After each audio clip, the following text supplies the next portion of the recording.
जय जिनेंद्र। जय जिनेंद्र। आज का लेक्चर, हाँ आज का लेक्चर शुरू करेंगे। कल के टॉपिक में जो बात जानी थी वो पल्योपम और सागरोपम के क्षय की बात थी।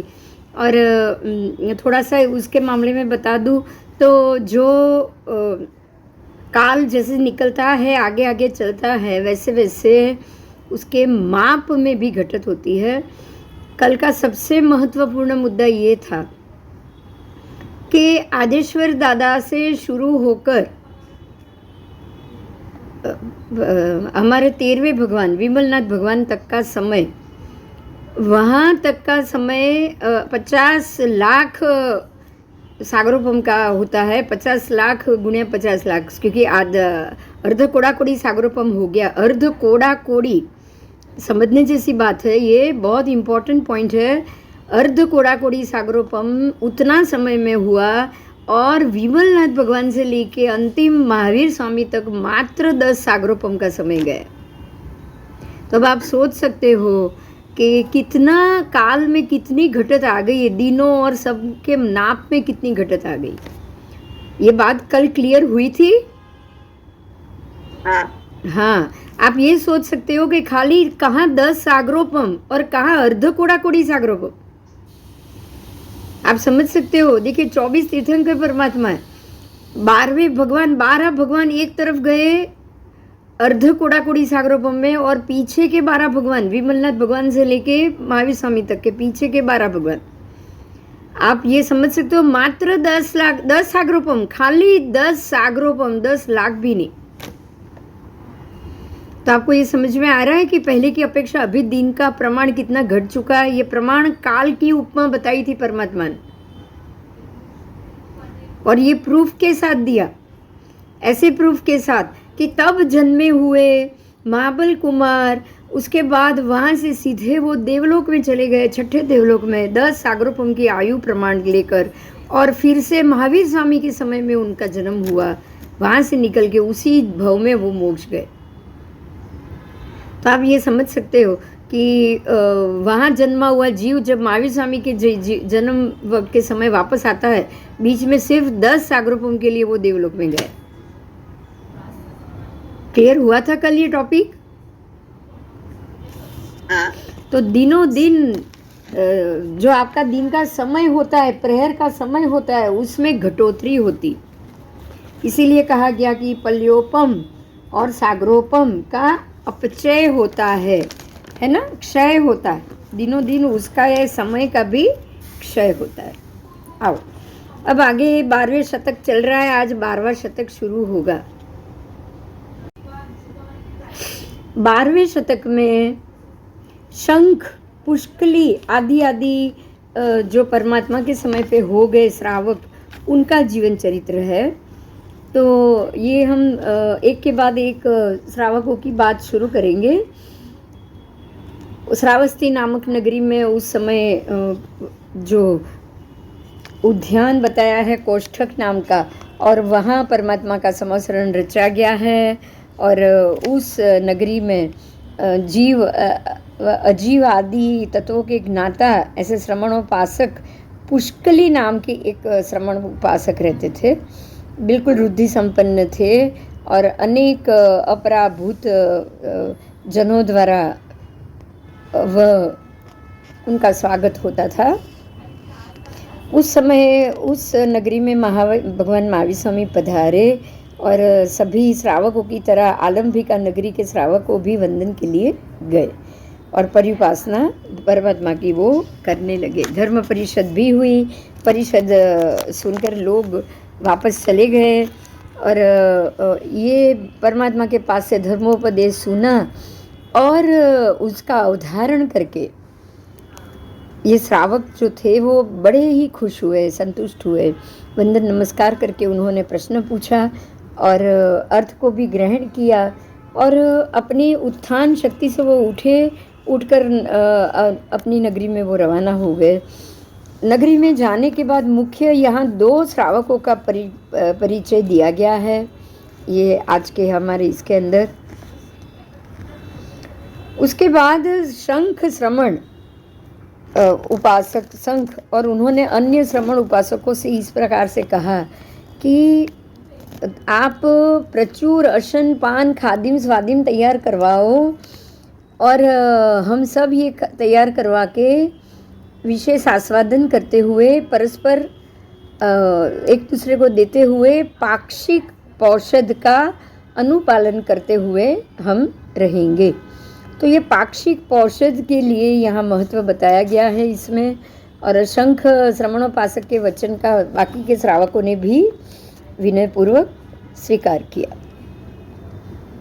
अब घर जाने के बाद शंख श्रावक को ये विचार आया कि अशनादि का आस्वादन करते, विशेष आस्वादन करते करते, एक दूसरे को देते देते, भोगते हुए पाक्षिक पौषध करना मेरे लिए श्रेयस्कर नहीं है, परंतु पौषधशाला में रह के ब्रह्मचर्य पूर्वक मणि और सुवर्ण का त्याग करके माला, सुगंधी, विलेपन सब चीज़ों को छोड़ के, ठीक है, और शस्त्र मुसल आदि सबका त्याग करके डाब के संथारे पे रहते हुए मुझे ये पौषध करना चाहिए। इस प्रकार से उन्होंने ये सोचा। घर आए, घर आकर अपनी श्राविका उत्पला नाम है उसका, उसको पूछ लिया और बता दिया कि पौषधशाला में हम जाएंगे और वहाँ पे पौषध करेंगे। और पौषधशाला का परिमार्जन किया, बड़ी नीति प्रश्रवण यानी कि लघु नीति की भूमिका भी प्रतिलेखन किया, घास का संथारा बिछा दिया और उसके ऊपर बैठकर पौषध ग्रहण करके ब्रह्मचर्य भाव में स्थित होकर पाक्षिक पौषध का वो पालन करने लगे। आओ,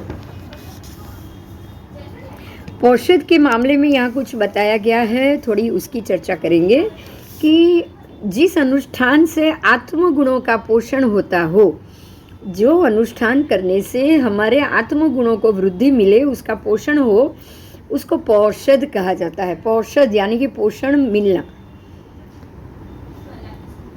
तो आत्म गुणों को पोषण मिले, वृद्धि होते जाए, तो सबसे पहला उसमें जो जरूरी है वो है आहार त्याग। अशन पान खादिम स्वादिम, ये सारे चारों प्रकार के आहार त्याग करके आत्मधर्म का पोषण करना। ज़्यादातर पौषध उपवास ज़्यादा होता है और वो भी पर्व तिथियों के दिन खास करके पौषध किया जाता है। और ये मौन होकर पर्व तिथि में बिल्कुल कुछ भी बोले बगैर और आहार भी लिए बगैर, आहार पानी गोचरी कुछ नहीं, 24 उपवास का इसमें सबसे अधिक महत्व होता है। उसके बाद शरीर शोभा विशोभा का भी त्याग करना होता है। ना आप स्नान कर सकते हो उस दिन, ना उपटन लगा सकते हो, ना विलेपन, ना पुष्प, ना जड़, ना गंध, तांबूल, वस्त्र, आभूषण, कुछ नहीं। शरीर को शोभा दे ऐसा हर एक पदार्थ का यहाँ त्याग करना है। उसके बाद तीसरा है अब्रह्म सेवन का भी त्याग। पौषध लिया है, पूरी तरह से ब्रह्मचर्य पालन करना है। अगर आप आधा दिन का भी पौषध ले रहे हो तब भी आपको ब्रह्मचर्य पालन जरूरी। अब्रह्म मैथुन का सेवन का त्याग करके कुशल अनुष्ठानों का सेवन करने से ब्रह्म स्वरूप आत्मगुणों की वृद्धि होती है। आपका आत्मा ब्रह्म स्वरूप बनता है, बिल्कुल परमात्मा की तरह शुद्ध बनता है। इसीलिए सर्व प्रकार के अब्रह्म का यहाँ त्याग करना। फिर है चौथा महत्व का मुद्दा सावध्य प्रवृत्तियों का त्याग। हर एक प्रकार की सावध्य, कृषि, वाणिज्य, खेती तो आ गई उसमें, कृषि में वाणिज्य, व्यापार, धंधा, फिर वो भाड़ी कम फोड़ी कम यानी कि धानी फोड़ना, लोहा तपाना, ये सब एकेंद्रीय जीवों को देने वाली पीड़ा है। तो वो ऐसे सारे धंधे या व्यापार जिससे एकेंद्रीय जीवों को तकलीफ होती हो, या एकेंद्रीय तो क्या पंचेंद्रीय जीवों तक भी हानि होती हो, वो सबका पौषध में बिल्कुल त्याग है। इशारा या बोल के भी आप कोई काम धंधा नहीं कर सकते हो, बराबर। तो सर्व प्रकार की 18 पाप रूप सर्व सावध्य प्रवृत्तियों का त्याग करके धर्म का पालन करना, ये अव्यापार यानी कि बिल्कुल व्यापार नहीं करना। 18 के 18 पाप स्थानों का अव्यापार का नाम ही पौषध है, बराबर।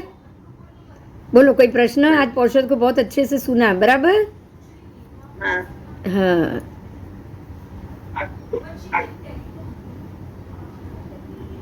आओ, अब इसकी विधि क्या है? तो सबसे पहले वो स्थान का प्रमार्जन करो जहाँ पर आपको पोषद करके रहना है। परिष्ठापन भूमि का प्रतिलेखन, जहाँ जाके आप ठल्ला मात्रा की व्यवस्था करोगे, उसको ठालोगे व फेंकोगे, तो उसकी सबसे पहले वो भूमि का प्रतिलेखन करना है। वहाँ कोई जीवात पहले से होनी नहीं चाहिए। उसके बाद डाभ का संथारा, डाभ यानी घास, दूरवा लीला घास नहीं होता, ये बिल्कुल सूखा घास होता है।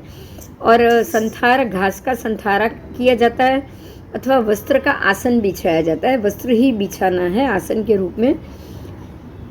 उसके बाद चारों प्रकार के आहार का त्याग, अशन, देखिए बहुत इम्पोर्टेंट है ये, आप खाओ, जरूरी है कि आप चारों प्रकार के आहार का त्याग करो। अगर नहीं कर सकते और आपको आहार, आपके शरीर के लिए आहार जरूरी हो, तो आपको कम से कम एकासना तो होता ही है। उससे ज़्यादा पोषण में कम, उससे ज़्यादा कम तब नहीं कर सकते आप। फिर अब्रह्मचर्य का सेवन का भी त्याग, शरीर की शोभा विभूषा का भी, सर्व प्रकार से सावध्य प्रवृत्तियों का भी त्याग, और एकाकी होकर आत्मभावों में लीन होना ही पोषद है।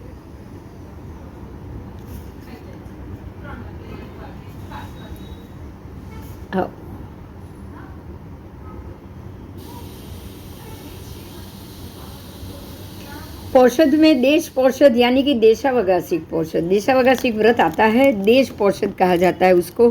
देश ही आने से ही उसमें देशावगासिक शब्द आ गया। तो देशावगासिक यानी कि देश पोषद में आपको आहार लेना है, और आहार ले सकते हो एक टाइम, और वो भी किसी अतिथि संविभाग व्रत, किसी अतिथि को भोजन करा के उसने जो भोजन वापरा हो वो ही भोजन आपको वापरना है। उससे आपको अतिथि संविभाग और देशावगासिक व्रत दोनों का फायदा उससे होता है। आओ, तो शंखादि श्रावकों ने आहार सहित की पोषद आराधना का विचार किया, क्योंकि एक दूसरे को खाना बना के बुलाने की बात हुई थी ना, तो उन्होंने आहार आदि पोषद का तय किया था, बराबर।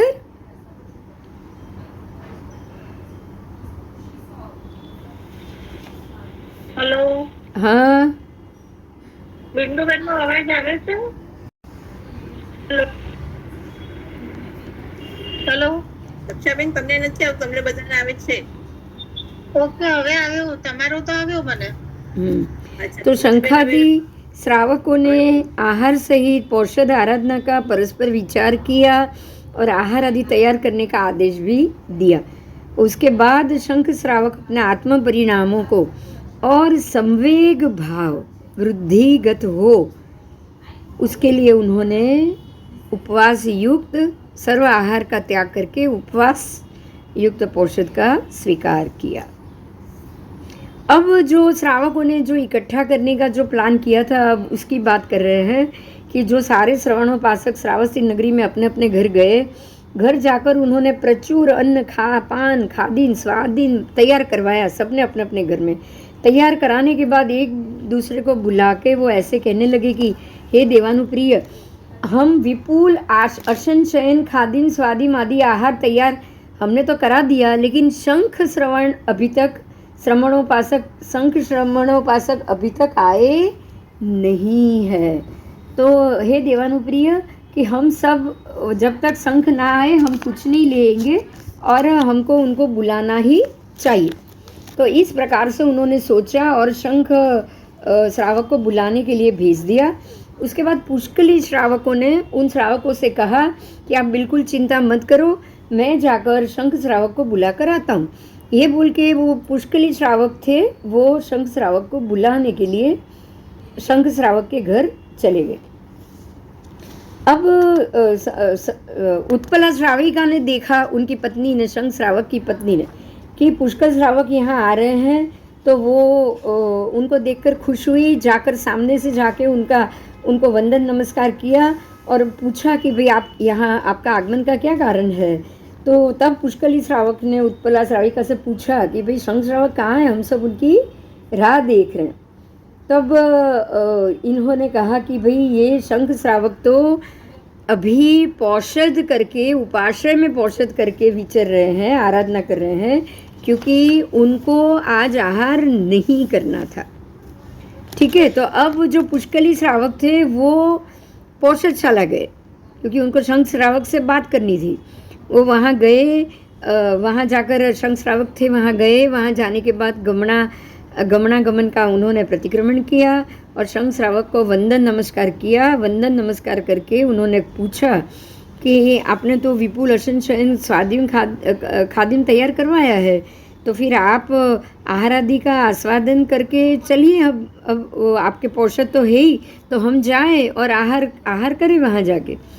तब शंख श्रावक ने पुष्कली श्रावक से ये कहा कि भाई आहार आदि का आस्वादन करके पौषध करना मेरे लिए योग्य नहीं था, इसलिए मैं यहाँ पौषधशाला में उपवास करके पौषध की आराधना कर रहा हूँ। ठीक है, तो मैंने आहार पानी बगैर ये आज निर्जला उपवास करके पौषध किया हुआ है। आप अपनी अपनी इच्छा अनुसार जाकर विपुल अशन पान खादिम स्वादिम का आस्वादन करो, सेवन करो और आप अपना पौषध पूरा करो। आप उसकी पौषध सहित, आहार सहित आप पौषध खत्म करो। तब पुष्कली श्रावक भी वहाँ से बाहर निकले और निकलने के बाद श्रावस्ती में गए और सबको ये उन्होंने ये बोला कि भाई आप सभी ध्यान से सुनिए कि शंख श्रावक ने बिना आहार का पौषध अंगीकार कर लिया है और उन्होंने कहा है कि आप सब अपनी इच्छा अनुसार जैसे ही ठीक लगे वैसे आहार सहित आप पौषध कर सकते हो, आप करो। ठीक है, पर सब श्रावकों ने ऐसा सोच लिया कि जब तक शंख श्रावक नहीं आएंगे हम कोई ये विपुल अशन पान खादिम स्वादिम का स्वादिम करके ये पहले ये उन्होंने ये सोचा था, पर अब जब उनको लगा कि अब शंख श्रावक नहीं आएंगे तब ये सारे श्रावकों ने विपुल अशन पान खादिम स्वादिम उसका आस्वादन करके आहार सहित पौषध उन्होंने लिया। ठीक है, और पूरा किया। अब रात्रि जागरण, रात्रि का समय है। शंख श्रावक रात्रि के पिछले प्रहर में धर्म जागरण कर रहे हैं। देखिए, रात्रि के पिछले प्रहर में धर्म जागरण करने का ये प्रहर का परमात्मा का आदेश है। अब रात्रि का पिछला प्रहर आ गया, अंतिम प्रहर आएगा तो रात के 9 से 12 बजे का समय होगा। कौन सा होगा? 9 से 12 बजे। हाँ, रात्रि का 9 से 12, क्योंकि आपकी राई बाद में शुरू हो जाएगा ना, राई प्रतिक्रमण। हाँ। देवसी प्रतिक्रमण 12 बजे खत्म हो जाएगा, मतलब दिन का समय 12 बजे खत्म हो गया। तो ये रात्रि का जो रात्रि जागरण है वो राई के समय में आएगा या देवसी के समय में आएगा? राई के समय। राई के समय में आना चाहिए। तो राई प्रतिक्रमण तो रात्रि खत्म होने के बाद ही होगा ना। हाँ। तो ये रात्रि जागरण रात्रि खत्म होने से पहले। अब रात्रि कब खत्म होगी? 9 से 12 बजे रात को खत्म होगी ना। अब उसके बाद हम पचखंड राई का लेते हैं ना सब। हाँ। हाँ, तो 12 बजे तक आपका देवसी का रहेगा, दिन का रहेगा देवसी प्रतिक्रमण का समय, और रात 12 बजे के बाद राई प्रतिक्रमण का समय। तो रात्रि का जागरण कब होना चाहिए? 12 बजे के। हाँ, वो अंतिम प्रहर यानी रात 9 से 12 बजे तक। बराबर?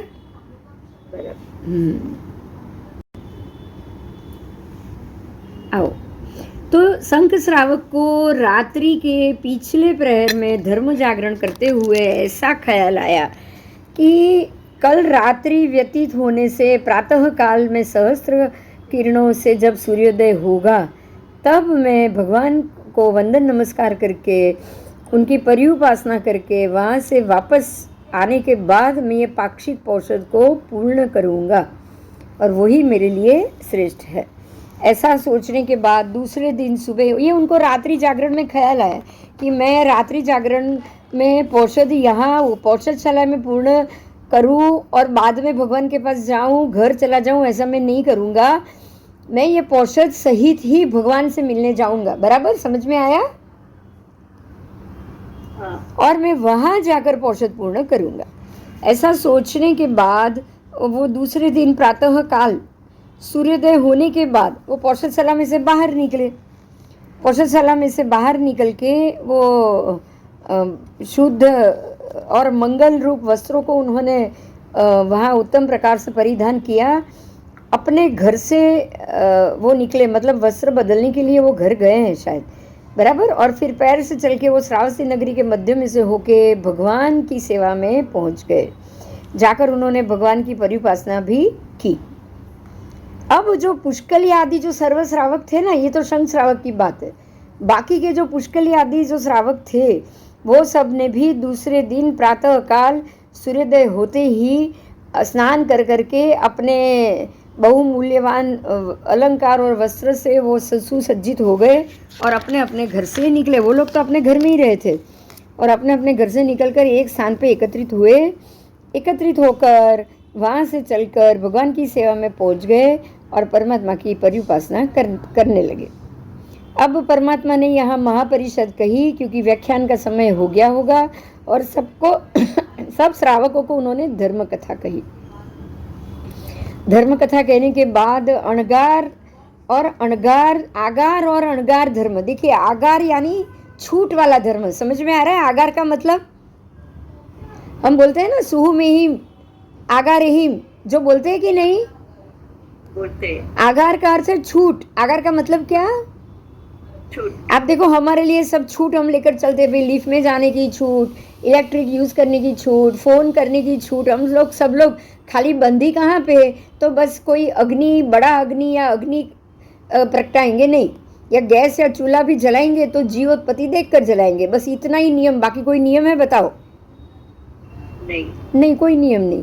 तो हमारा धर्म आगार धर्म कहने कहा जाता है। श्रावकों का धर्म है वो आगार धर्म। आगार यानी छूट छाट वाला। और अणगार धर्म दूसरा है। अणगार धर्म, यहाँ कोई छूट नहीं है।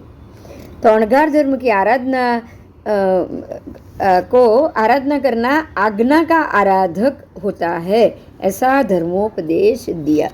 जो अणगार धर्म का पालन करेगा वही आज्ञा का आराधक होगा कि कोई और होगा? बताओ। वही होगा, वही आज्ञा का है ना। सर्व हिंसा से त्याग है, तो वही अणगार धर्म की आराधना करने वाला ही आज्ञा का आराधक होता है। प्रभु की आज्ञा का आधारक वही आराधक वही हो सकता है। ठीक है, तो ऐसा परमात्मा ने धर्मोपदेश दिया। अब सर्व श्रावक जो थे उन्होंने भगवान महावीर प्रभु के पास से धर्मोपदेश सुना, हृदय में धारण किया और संतुष्ट हो गए। उठकर उन्होंने भगवान को वंदन नमस्कार किया। वंदन नमस्कार करके शंख श्रावक के पास आकर ऐसा कहने लगे। अब वो आए शंख श्रावक के पास, भगवान के पास ही सब इकट्ठे हो गए। उन्होंने कहा, हे देवानुप्रिय, कल हम आपको विपुल अशन पान खादिम स्वादिम, आपने ही हमको तैयार करने के लिए बोला कि चलो जाओ आप सब तैयार करो और सब पौषध करेंगे, और आपने अशन सहित पौषध करेंगे ऐसा भी कहा था। इस प्रकार से हमने तो सब अशन आदि तैयार भी कराया, लेकिन आप तो आए ही नहीं और आपने आहार रहित पोषित किया। तो देवानुप्रिय, आपने ये योग्य नहीं किया है। आपने तो हमारी सबकी हंसी उड़ाई, आपने तो हम सबका मजाक उड़ाया। देखा क्या हुआ? हम अंदर अंदर सहेलियों को डांटते कि नहीं कि मेरे को तू इधर बता के तू उधर चली गई, तूने ज्यादा धर्म कर लिया? डांटते कि नहीं बताओ? हाँ। दोस्ती में कुछ भी छुपाना नहीं चाहिए, समझ में आ रहा है? अगर आप अधिक धर्म करना चाहते हो तो बताओ सबको, हो सकता है उन लोगों को भी करना हो आपके साथ में। हाँ, ये नहीं हुआ ना, इसलिए सारे श्रावक नाराज हो गए। उन्होंने कहा कि भाई आपने तो हमारी हंसी उड़ाई, आपने ऐसा किया ही क्यों? अब जब ऐसी प्रकार की सब श्रावकों ने बात की, तब परमात्मा महावीर स्वामी ने भी उन श्रमणोपासक को इस प्रकार से कहा कि हे आर्यो, आप शंख श्रावक की हिलना, निंदा, खींचना, गर्हा और अपमान ना करो, बराबर? क्योंकि शंख श्रावक प्रिय धर्मा और दृढ़ धर्मा है। उन्होंने प्रमाद और निंद्रा का त्याग करके उत्तम धर्म जागरणा करी है, बराबर? परमात्मा खुद उनका पक्ष ले रहे हैं। आप सोचो कैसा पुण्यात्मा होगा। हाँ, भगवान खुद उनका पक्ष ले रहे हैं कि आप उनको ऐसे मत डांटो। तो इतना पुण्यशाली जीव होगा तभी ना। हाँ हाँ, और उन्होंने हाँ हाँ उच्च कोटि का आत्मा, और उन्होंने पूरी रात धर्म जागरण किया इसीलिए भी। ऐसा नहीं कि खाली बताने के लिए, शो के लिए वो वहाँ चले गए और वहाँ जाकर पूरा बोर हुए, कुछ नहीं किया, ध्यान नहीं किया, ऐसा उन्होंने कुछ नहीं किया। नहीं तो कुछ लोग ऐसा भी करते कि भाई सब लोग को करने दो, मैं कल बताऊंगा सबको कि देखो मैंने कैसा किया, मैंने तुम लोगों से ज़्यादा अच्छा किया। और वो अच्छा करने के बाद बहाने बहाने में वहाँ बैठे बैठे खाली सोते ही रहे, ऐसा भी हो सकता है कि नहीं। हाँ, इसलिए परमात्मा केवली परमात्मा है। उन्होंने देखा कि भाई इसने पूरी रात अच्छे से धर्म जागरिका की, तो उन्होंने सभी श्रावकों को बोला कि आप इसका मत कहिए, आप शंख श्रावक की हिलना, निंदा, खींचना, गरहा और अपमान मत करो, क्योंकि शंख श्रावक प्रिय धर्मी है और दृढ़ धर्मी है। उनका धर्म दृढ़ था, उनकी धर्म के प्रति भावना बहुत प्रिय थी, उच्च थी। उन्होंने प्रमाद का भी त्याग किया, उन्होंने निंद्रा का भी त्याग किया, और बहुत ही उत्तम प्रकार से धर्म जागरणा की है। बराबर। उत्तम श्रावक को भगवान भी आकर मदद करते हैं, हेल्प करते हैं, उनका वखाण करते हैं। आओ, इस प्रकार से भगवान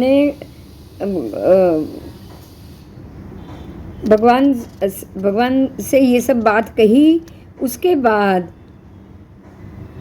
गौतम स्वामी ने श्रमण भगवान महावीर जी से एक वंदन नमस्कार किया और पूछा, अब एक प्रश्न पूछा कि जागरिका कितने प्रकार की होती है परमात्मा को, कि भाई ये जागरिका तो की, रात्रि जागरण जो आपने कहा और शंख श्रावक ने रात्रि जागरण किया है, तो वो कितने प्रकार की होती है वो आप हमें समझाइए।